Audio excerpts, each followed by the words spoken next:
Et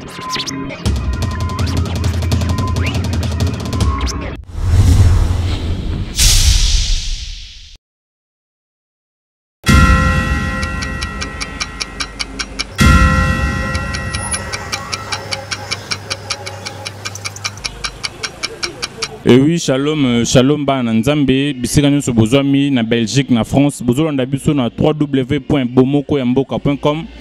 Au micro, c'est bien votre humble serviteur John Tambwe Fislov Ndenge Bouyebi. Nouvellement recommandé qui biso na Kinshasa awa, je crois bien que vous êtes déjà au courant. Oui, tel ici était pasteur papa archibishop Coutinho Fernando Aza libre. Ndé yango na cadre et information tous les cas qui sur terrain na centre Rehoboth. Kozwa ba point de vue, to ko confirmer information et pas y a bandeko to côté sur place. Bonjour papa. Oui, bonjour, monsieur les journalistes. Oui papa, est-ce que vous confirmez les besoins d'information? Est-ce vrai que papa Archi Aza déjà libre? Oui, papa Archi Aza libéré depuis le dimanche 14 septembre 2014 et des ordonnances présidentielles qui signées pour que Aza la libéré. Mais pour l'instant, il y a juste des formalités administratives. À niveau, il y a hôpital Bisika Azali pour que Alongwa hôpital Abima Azonganda. Je crois bien une année passée, nouvelle mort tambolara du genre, papa Archaza libre. Falara Bima, Zalara même dans l'hôpital, tout ça. Et à la fin, est-ce que ça même jeté ça les mille sous? Ok, et à la fois passée, il y a qui ba suspicion par rapport à l'administration. Mais cette fois-là, ils ont administré, ils ont ordonnance présidentielle accordant mesure de grâce na l'archibishop Coutinho Fernando. Donc ordonnance est signée pour na batumi balemi satumi nete. Le président de la République a signé kaka pona mutumoko. Et batangi ordonnance présidentielle yango na journal, il y a RTNC, c'est dimanche 14 septembre à 20h et ils ont sous na journal au Elandaki après 20h. Ok, merci papa. État de santé à papa Archi et Zandengeni. L'état de santé à papa Archi d'abord, et je rassure tous ceux qui nous suivent, et ici c'est son cabinet d'abord. Et tango bazo passer information yango lobby na 20h ya liboso et tant bazo passer yango na 23h to landi yango na yé na chambre ya hôpital to fandi na yé to zolanda information na RTNC. Donc au moment de la parole aza na hôpital et azobima na hôpital, je ne dis pas aza na hôpital, azobima na hôpital.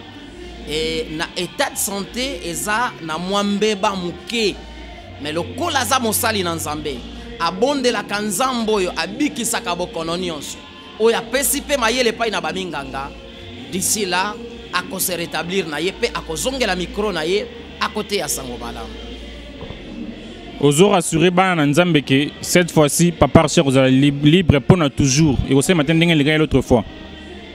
Oui, bien sûr que oui. Azala libre pour toujours. Asala musala nanzambe. C'est notre souhait nous tous. Ok, merci beaucoup papa. Bande Kobine Moro Bolandi Ndenge, directeur à cabinet papa Archaud Koloba.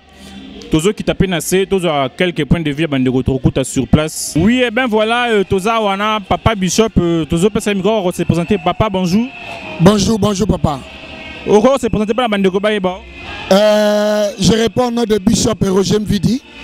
Je suis parmi les fils de l'archibishop de Coutinho Fernando. Tant que nouvelle que papa Archi Aza désormais libre, ça libéré ndengeni. Na kokiolo bano solo pona biso ezanin. Eza lokola matanga isili parce que tozaki na matanga l'église de Kinshasa était en deuil.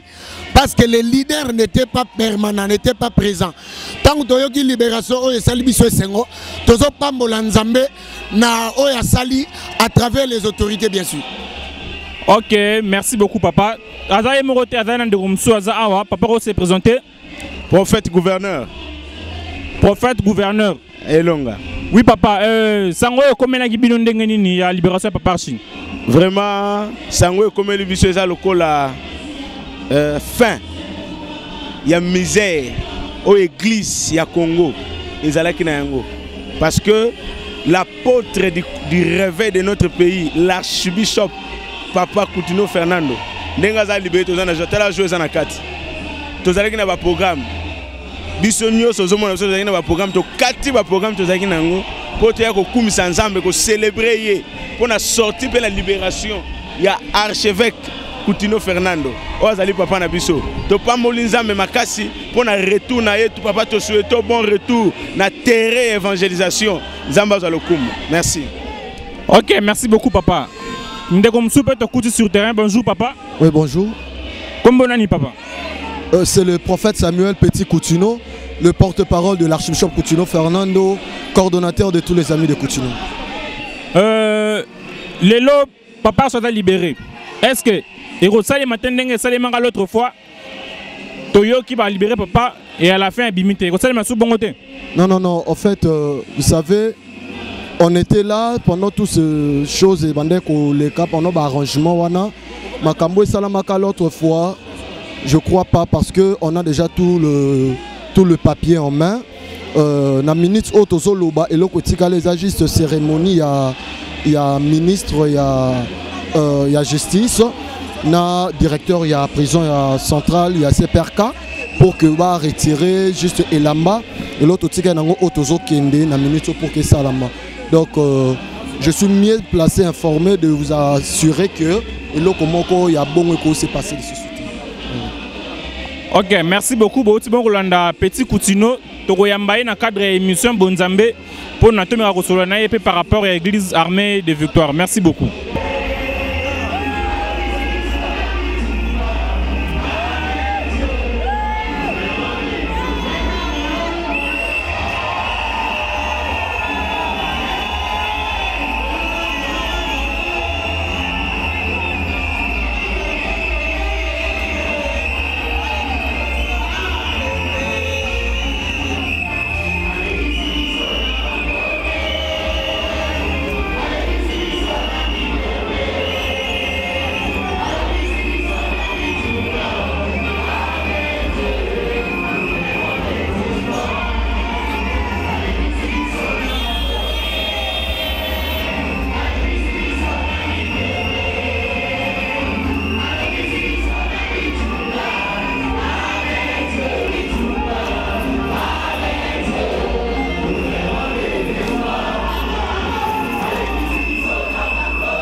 Ambiance ça na centre Rebof et ça vraiment vrai et ça sûr que papa Archie a déjà libéré tous doit maloba et pas maman pasteur. Bonjour maman. Bonjour.